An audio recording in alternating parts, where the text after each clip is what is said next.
Well, it's really my pleasure to recognize this month's Chamber Volunteer of the Month, Barbara Gooby. For those of you that have been Sandpoint for long enough to call yourself local, you've probably had contact with Barbara. She's been a successful businesswoman in our community since 1971. I got the opportunity to sit down and talk to Barbara about her time in Sandpoint and the various community service projects that she's been a part of, and it became apparent that she spent a lifetime serving our area. Just to highlight a few of the things that she's been part of, she started one of the first women in business organizations in this area. She was a major fundraising sponsor collector for Shriners year after year. She spent countless hours serving the Girl Scout organization. And she even fought the drug trade for 5 years in this area to keep it out of our schools and keep it away from the youth in our area. If you get some time, you should sit down and hear some of the stories of her undercover work with the FBI and drug enforcement agencies. Currently, she's a member of the Community Assistance League, and she's also our marketing director for the local senior center. Barb actually came out of retirement to take on this role because of her passion for our area seniors. I asked her why, and she said there's just an obvious need to help them.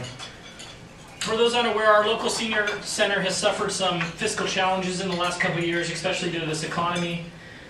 Many of our local seniors rely heavily on the meals provided and the companionship provided by our local senior center. When Barbara took over this role about 4 months ago, the senior center was in the red, and her assistance in fundraising and grant writing has really been essential in righting the ship. For those of you that attended the recent fundraiser, you saw what a successful event that was. They had people waiting in line to be part of it. What you probably didn't see was the amount of effort, the countless hours, and the hard work that went into planning such an event in such a short amount of time.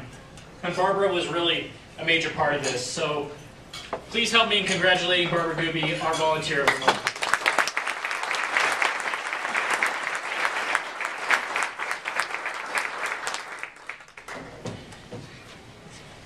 For you, would you like to say a couple words? Thank you. Thank you very much. We're still in the red, but we're climbing out.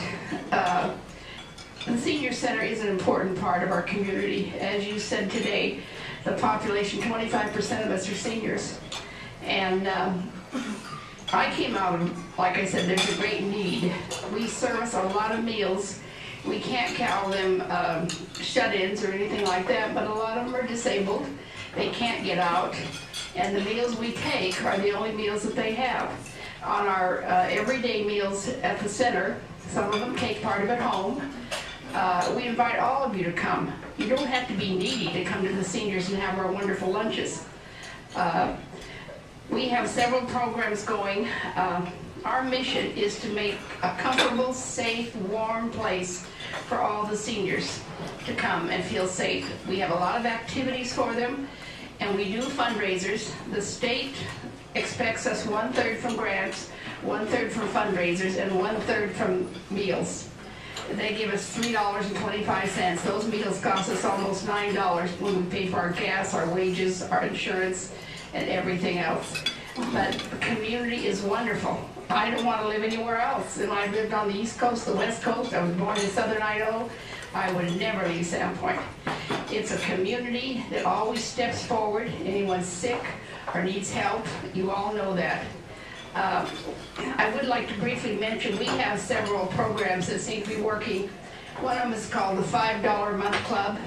For $5 a month or $60 a year, you get your name in our newsletter every month. We also have a business section that we started. It's a business challenge, and I've been told it's really inexpensive. John Porter mentioned this. Business challenge. For $125 a year, you get your name every month in print saying you belong to it. Thank you for this award. It was really a surprise. Thank you very much before I cry.